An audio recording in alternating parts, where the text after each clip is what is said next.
Whether you are an entrenched starter or a long shot to make the roster at all, that comes with whatever challenges it comes with. And it's always good to keep that kind of thing in perspective. Everybody's got their own way of doing that. Welcome to the Locked On Vikings podcast. You like that on 3, 1, 2, 3, you like it! You are Locked On Vikings, your daily Minnesota Vikings podcast, part of the Locked On Podcast Network, your team every day.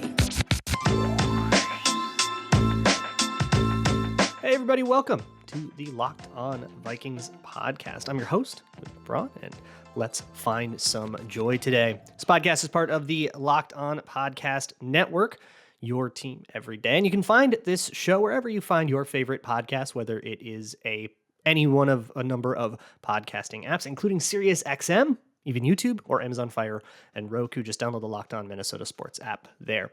Today's episode is brought to you by FanDuel Sportsbook, official sportsbook of the NFL. Make every moment more.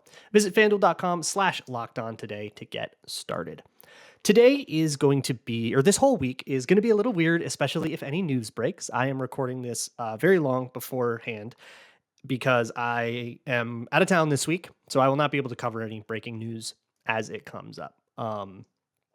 So if there's anything you're waiting to hear about, we'll do a big old catch-up thing on Monday. If anything major does break, any big extensions or anything like that, you'll just have to wait.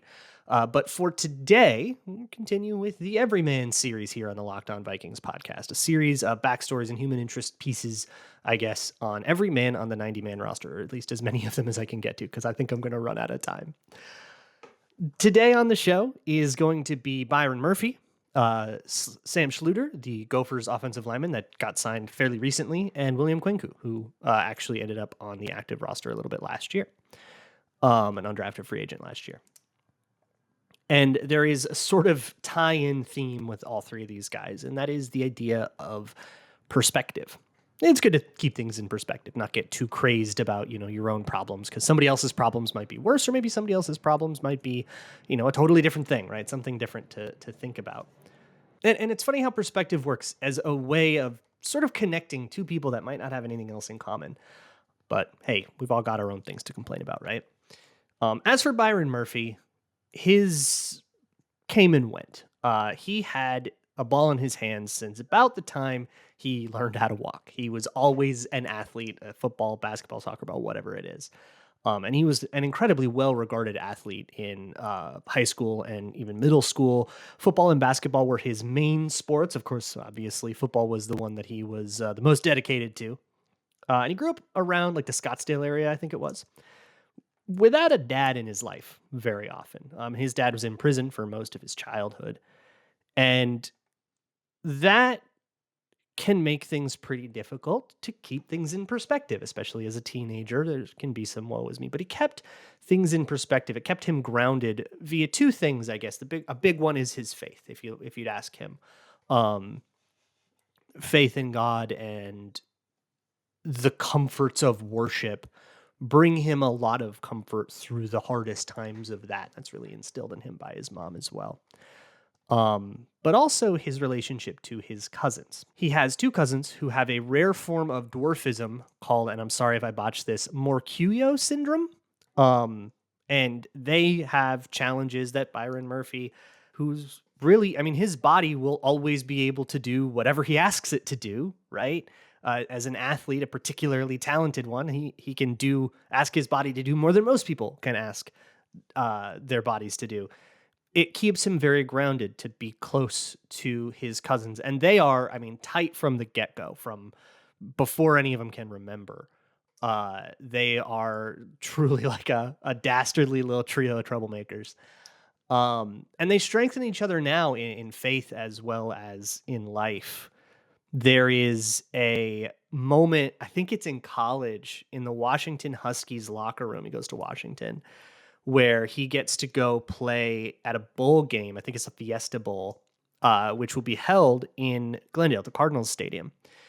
And he's struggling. He's like walking around the locker room. He's stopping everybody saying, does anybody have a line on me to be able to get tickets to this game for my cousins? Like, that is the most important those are the most important two people for him to come watch the game. And that support system in his family untraditional as it may be, and I use that word very, very loosely because it's not that crazy, is a really important part of his journey, especially through college, because he ends up going to Washington, play for the Huskies, right? It's pretty far away from home, or far enough away where you can't drive home on the weekends, right? And that's hard enough, being away from mom, being away from cousins. But then, before he even steps on the field for his first practice, he gets a call. He's going to be a dad, and baby mom is back in Scottsdale area. That makes things very, very hard. And it's not too late to say, hey, I'm not doing this. I'm going to go back. I'm going to be a dad. Now I got to be near them. And he's talking to his mother about it. And his mom says, no, you made a choice. You made a choice to go do this Washington thing. We have a big family. We can help you out with the kid. Go do your thing. Go play football. And, you can reunite and you can, create something for that child that is going to, take them beyond just the presence for the first couple of years. You got this. You have our support. And he will end up staying, of course, at Washington and doing it, but it gives the whole thing this weird feel to it, this purgatory kind of, this like suspended in midair. I'm here, but I'm not really here. My heart's always going to be back home where my kid is, where my family is. And he feels very pulled to be back home with his son. He goes back and visits whenever he can. But it never quite feels right being that far away. So after the 2018 season, he will declare. And that is kind of surprisingly hurried. So 2016 is his first year in Washington, and he's going to redshirt, mostly because as a cornerback, they had Sidney Jones, Kevin King, and Budda Baker on that 2016 Washington Huskies defense. You might remember it. I want to say Jake Browning was the quarterback, but that is a group you're not going to crack as a freshman. So he will redshirt. And then 2017, all those guys go into the NFL. So he actually gets a shot. But halfway through the season, during a day of practice, he sustains a foot injury that will end his 2017 season. So he only, going into that 2018 year, he had like 7 games to his name. But in that 2018 season, he explodes and he has this really, really, really great season.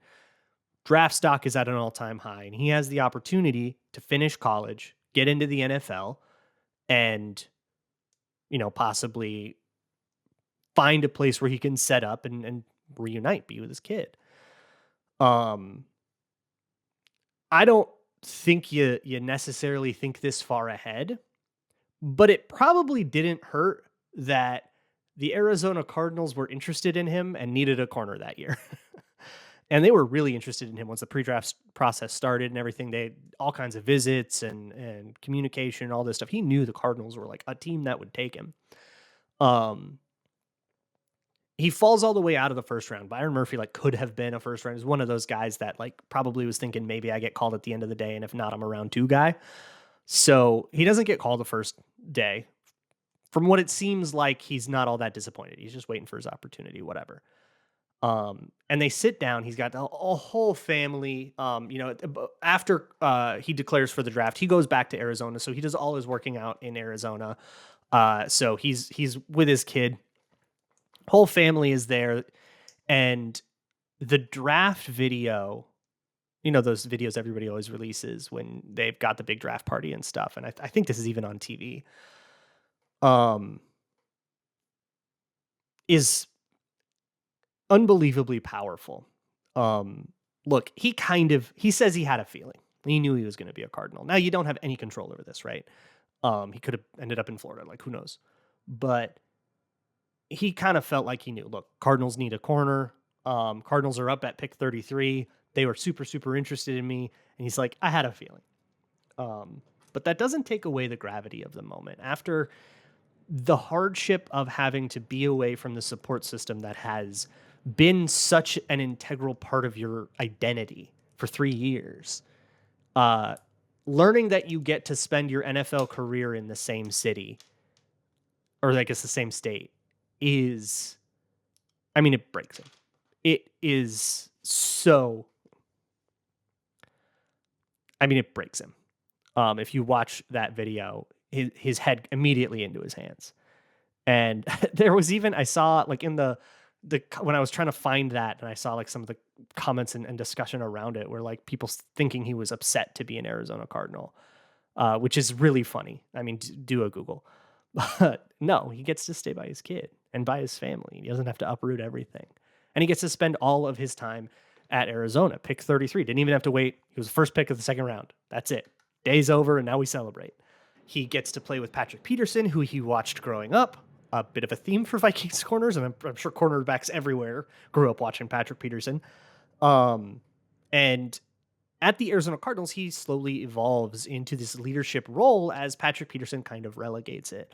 If you remember, Patrick Peterson had these the last couple of years in Arizona, it was kind of messy and there was all this other stuff. And in terms of that stable locker room presence, Byron Murphy sort of takes up the mantle, especially after Patrick Peterson legit leaves, comes to the Vikings in 21 and 22.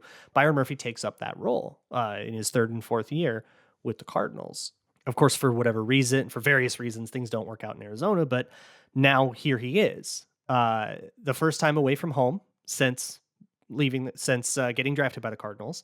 But hey, look, now he's put up a little bit of a nest egg and he can kind of control where his family is and stuff. A little bit different than going off to college and just having to be away from it. So hopefully a little bit less anguish in that regard for Byron Murphy. But through all of that, there's times when things are really, really, really hard. He's got his cousins to keep things grounded. And he's so grateful for that and how they strengthen each other in faith and the relationship that they have. It's very sweet. I really recommend you go find some of the articles. I'll link them in the show notes if I remember some of the stuff that I used to research this piece. But we do have two other players to talk about today in Sam Schlueter and William Kwenkeu. So we'll get to that right after I talk to you about America's number one sports book. It's FanDuel. FanDuel is America's number one sports book for a reason. And that reason is highly rooted, I guess, in the no sweat first bet. See, when you sign up as a new customer for FanDuel at FanDuel.com/lockedon, you can claim a no sweat first bet up to $1,000. That means that if you go place your first bet, whether it's a bet on baseball, it can be a futures bet, or it can be, futures on where this NBA player will land or something like that. How many wins will the Lions get? That kind of thing. Who wins the NFC East? All those questions. Vikings over-unders 8.5 last I checked. 8.5 wins. So do you think they'll get a winning record or not, right? You can bet on that. Whatever it is, if you whiff on it, you can get up to $1,000 back in bonus bets. No sweat, no questions asked. That is why it is the no sweat first bet. So go to FanDuel.com/lockedon. Their app is safe, secure, and super easy to use. And they pay out instantly when they win. Get that no sweat first bet at FanDuel.com/lockedon for up to $1,000 back in bonus bets. FanDuel, official partner of Major League Baseball. Thank you all so much for listening to these deep summer episodes of the Locked On Vikings podcast. My hashtag everydayers. I appreciate you guys quite a bit. Sound off if you can. I want to take this back home now to Minnesota, in particular Mayer, Minnesota, which is an absolutely tiny little town with a tiny little high school called Mayer Lutheran, about a little bit west of Waconia, looks like it's about 10, 20 minutes west of Minneapolis. Very much a metro area suburb. And Mayer Lutheran is a tiny, tiny, tiny little school. 200 kids. And in it, there's a kid named Sam Schlueter, who is a freshman who will play on varsity. Now, it's unclear just how competitive this football program is, but a freshman making it to the varsity team is nonetheless a bit of a sign that maybe there's more to this than just an after-school activity. And that's always the moment, right, that happens where, players realize, hey, wait a minute, might have something here. But he had to go out of his way to get noticed, playing offensive line there at Mayer Lutheran. You're not going to get, nobody's recruiting the 200-person schools just outside of Minneapolis. So he had to really go out of his way to get noticed. Lots of kids will get recruited by accident, by going to some football camp, some thing. A lot of Vikings players will put, CJ Ham just had one, Alexander Madison just had one. You go to that, and then maybe there's a scout there that notices you, and it's kind of accidental. But for Sam Schlueter, there's some elbow grease to it. There is some hey, I know I am good. I just got to go get seen. And sure enough, he will get seen by some of the local programs. And in particular, the hometown Minnesota Gophers. So he signs his letter of intent, but it is a very weird time to be joining the Minnesota Golden Gophers. This is right at the end of the Jerry Kill era. So I'm sure most of you know what I'm talking about here. But Jerry Kill that year abruptly retired in the middle of what would be Sam Schlueter's recruiting process. So being recruited by Jerry Kill, but then there's like a new guy before you even sign your letter of intent. Regardless, he will sign it, but his first year was a redshirt year for Tracy Clays. I didn't know that there was a guy between PJ Fleck and Jerry Kill. I'm not a Gophers fan, so I didn't follow it that close. But his first year where he's using a year of eligibility is the first PJ Fleck year. And as a redshirt freshman with new coach coming in, I think you kind of buy into it. You know, all right, this guy's got the message and he's going to be really strong about his message. He's trying to get all these guys to buy into it. And, you know, you're right at the beginning of your time there. He's right at the beginning of his time there. There's this sort of I am the next chapter thing that I feel like you would think about, you know? And so the PJ Fleck vibe at the Golden Gophers, a lot of you know what I'm talking about, but you know, this high energy, high positivity kind of thing is what Sam Schlueter has throughout his whole time at the Gophers. And he's so grateful for his time at the Gophers. He has a lot of respect, I think, for what that program has given him. And he calls that kind of that strange, awkward beginning. He says it's adversity. He gets in his 2018, I think it's his redshirt sophomore year, and he's actually starting at right tackle. Has a particularly rough game against Iowa. He gives up 3 sacks and a half. And he gets benched for Daniel Faalele, who will not relinquish that job for the rest of his time in Minnesota. And Sam Schlueter, you know, again, we talk about perspective. It's not failure, it's adversity, right? It's not something I couldn't do. It's something I haven't been able to do yet, which is, you know, start at the college level and be a part of something, you know, some great group of offensive line, which he will be. If you're a Gophers fan, you know where this is headed offensive line wise. With Faalele and John Michael Schmitz and all that. That's the 2019 season. And he will be a left tackle there. He remains left tackle for his last 3 years in college. And that 2019 Gophers year, that's like a pretty special year for the Gophers. The Tyler Johnson, Rashad Bateman, this crazy offensive line. And the 2019 Gophers have like, what were they, like 11-3 or something like that? That's really successful season for the Golden Gophers, almost getting into the Big Ten finals.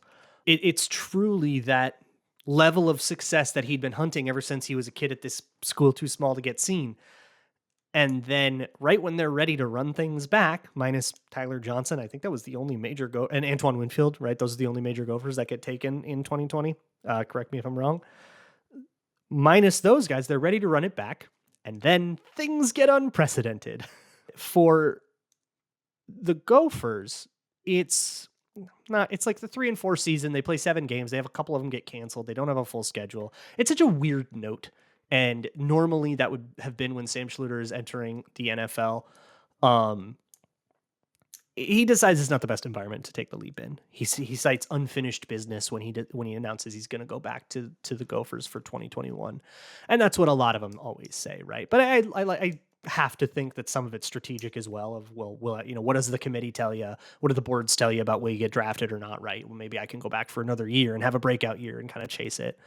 So he goes back for 2021 and has a more sensible season, declares after that, and joins the NFL in 2022. Ends up being an undrafted free agent with the 49ers, which is kind of a fun stroke of luck because in 2022, the 49ers are going to go to Minnesota and practice at TCO and play the Vikings. So he gets to actually go be home for a little bit during all of that, do the joint practices and all that. He plays just a little bit in that preseason game, Vikings 49ers. And in it, he will suffer a knee injury that we wouldn't find out about until later, that would end up putting him on IR. Now, he was a long shot to make that roster. He was the 3rd left tackle. You're not going to see that guy make the team a lot. And he's in the same spot now with the Vikings. But when you're, you know, the undrafted type camp body so-and-so, a lot of times you're thinking, maybe I'll get a practice squad slot. That's really what's at stake for you. But knee gets hurt, all those dreams are out the window. Now it's time to rehab, figure it out. He goes on IR and then ends up being like a waived injured, I think. I want to say like the settlement thing.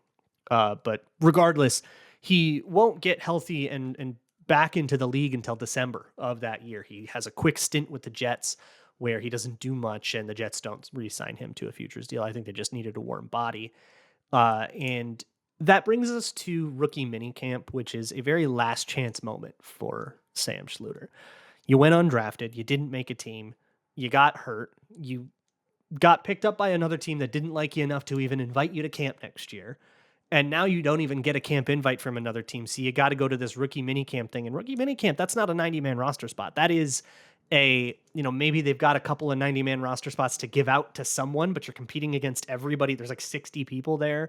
Some of them are on the team, draft picks, undrafted guys. And you either have to kick one of them off or hope that they've got an extra spot. And the Vikings did. But he does end up making it onto the roster as what I believe will be the third team left tackle. So he has another chance, and it's admittedly a bad one. You're the third team tackle. There's already quite a bit of roster pressure in that with O'Neal and Darisaw and Vidarian Lowe, Oli Udoh, Blake Brandel. Like, that's the group you got to somehow crack into. But if you can find a way on the practice squad and make your practice squad money, the dream stays alive for now. All in all, though, it is a fairly standard journey. You get recruited, you go to college, you do an undrafted thing, you get to some camps, you see what happens. William Kwenkeu's journey is anything but standard, and I'm excited to tell you about it. That's up next. It is Martin Luther King Day, 1997 is where I want to start this next story, and it is actually the day that Bill Clinton gives his inaugural address for his second term. He speaks of the future, which is very much on everybody's mind. It's 1997, Y2K is right around the corner. Everybody's thinking about the future, the long term. We're in this post-Cold War kind of era in the United States. And because the inauguration is on MLK Day, he also speaks about civil rights and MLK and honors those particular voices that have such an important place in American history. All the way across the Atlantic and closer to the equator is a woman by the name of Martine Etimane. Sorry if I didn't say that right. She's in Cameroon. She's holding her newborn son, 12 days old. And she is particularly enraptured by this speech. She's a real big Bill Clinton fan. In fact, she's named her son William. And she finds all of this particularly inspirational, this look to the future, this bright-eyed kind of looking up and out, forward-thinking mentality that she associates with the United States. Martine is functionally a single mother.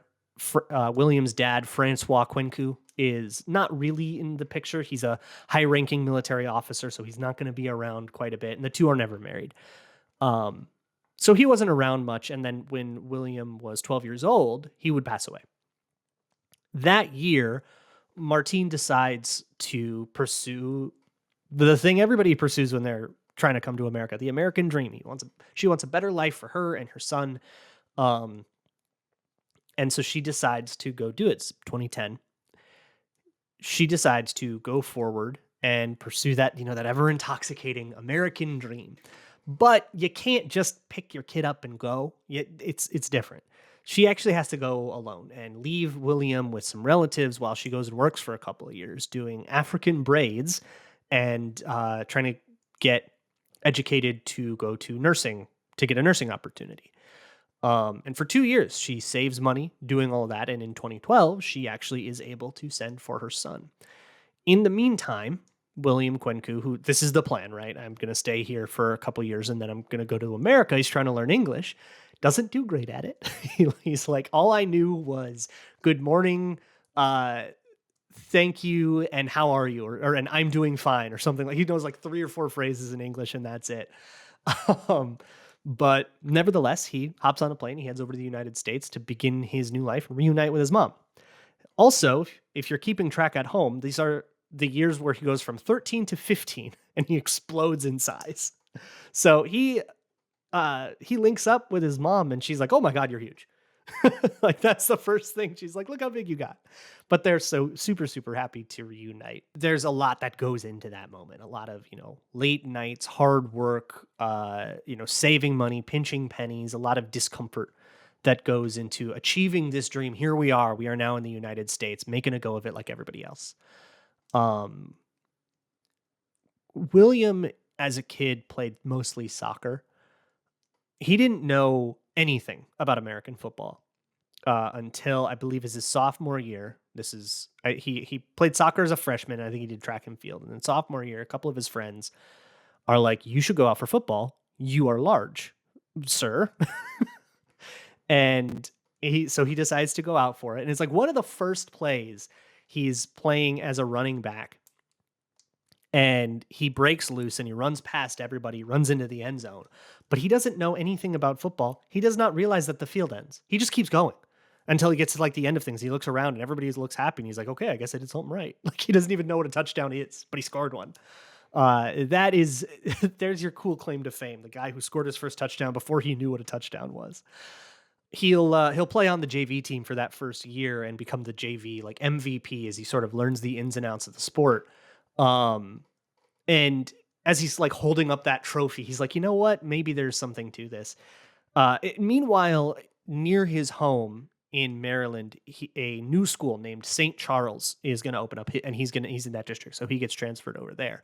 And there, with a brand new team, he absolutely explodes. Gets all kinds of attention from guys in college programs. Allegedly ran a 4.44 in high school as a linebacker, like totally insane. There's a drill that catches somebody's attention. It's like a pursuit drill where you have like a running back run up the sideline, and you practice kind of taking the right angles. And he's like, oh my God, can he move? He's just like totally in a different class from all these other high school kids.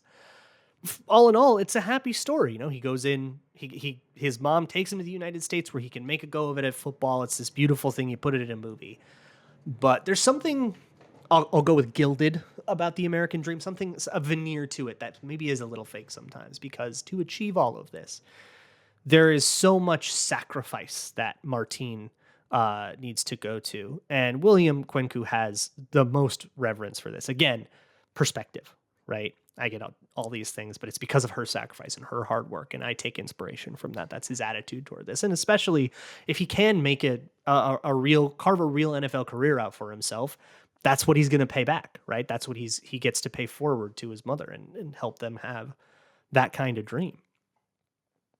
To achieve this, Martine needs to work nursing shifts 3 p.m. to 11 p.m., which means she never gets to go to a game, like ever. She finally does find the right day and she gets to make it. And she finds out that all of the other parents have adopted this crazy talented linebacker kids that speaks like with a French accent. She says that they told her, a child is for everybody, kind of a play on it takes a village, right? Like all of these parents, are just rooting for their kid's teammate so much. And hey, that's our baby, they all say. Like he's just ours. He's part of this community and he's ours. And she feels so welcomed by this, that everybody is there for her and that she maybe doesn't have to go it completely alone. I think there's a meaning to that. But anyways, if you see the list of schools that he gets recruited by, Temple's the best one for my money. It's when Matt Rule is still there when he first gets recruited. And they offer him a scholarship, but it wasn't until all the way in the year of the unprecedented that he gets the start at linebacker. And that is a shortened season where he can't work out right, where the facilities aren't open in the times when they usually are. And so he does get a start and he gets his feet wet a little bit, but it's not until 2021 that he really lets loose, as his coach will put it. In 2021, things open back up so he can really go into the weight room and do the work that he wants to do there, use those facilities. And in 2021, as a starter, he actually plays well enough to get the attention of NFL teams. But again, he's not going to be good. He has not done enough. I mean, that's his 6th year in college, 2021. He's in college for a long time. And having only one quality year of starting experience, call it 1.5 or whatever 2020 counts for, is not going to get you drafted. And it's not going to get you an undrafted contract at all. He's another guy that's got to go to a rookie mini camp. If Sam Schlueter wants perspective, if he wants to look at a possible success story here, it's William Kwenkeu, who is a Vikings mini camp standout. In particular, Matt Daniels says, this kid's got something, but Ed Donatel also notices him too and says, yeah, we should bring this guy in on the 90-man roster. He will ultimately make the practice squad in 2022. Doesn't make the team, but he has a pretty good couple of preseason games, if I remember, very active. And he'll make the practice squad, makes the practice squad a lot, does a lot of special team stuff. And by Thanksgiving, the Vikings actually have an opening and will need to activate him. So he actually gets to dress. And by the way, when this happens, all of the linebackers, Eric Kendricks tells the story, all the linebackers are like super, super hyped for him that he actually gets to dress, put on his number 47, get out there and try to get tackles on special teams. I think he ends up playing like 2 or 3 games in 2022, gets his futures contract or whatever, and he gets to come back and try out again. Here's the deal. Room's kind of open now. And for William Kwenkeu, this could be his chance. If he makes the team in earnest, that second year player minimum is enough money where it can absolutely change his and his mother's life. It's not millions and millions, right? You're not exactly going to go live in a house in the hills, but, you're not getting lakefront property on Lake Minnetonka, but it's something that can bring a degree of comfort that is more than earned. And when you hear these stories of, immigrants coming in and making their go of it, the thing you always hear about is just how much elbow grease it takes. That's what's at stake here. The chance to pay all that out, to make it all wrap up in the nice, neat fairy tale kind of story you would have heard about as a kid. Might not happen. Not likely to happen. Kwenkeu is not exactly an odds-on favorite to make the roster, but hey, all you got to do is outplay Troy Reader. It's an open room. And Kwenkeu's got a puncher's chance, which theoretically is all you should need. There's a lot at stake for him, and I'm certainly rooting for him. Tomorrow will be a Twitter Tuesday.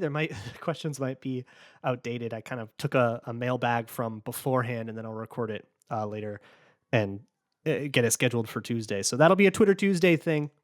So don't bother getting questions in. I'm out of town. I can't hear them. Again, I will see you guys next week with whatever news I miss. We'll do a big catch-up session on like a week from today, a week from Monday. So I'll see you guys all for that, but I hope you guys do stick around while I do a whole bunch of Everyman stuff this week as I am out of town on these pre-recorded episodes of the Locked On Vikings podcast. See you next time. And as always, Skull.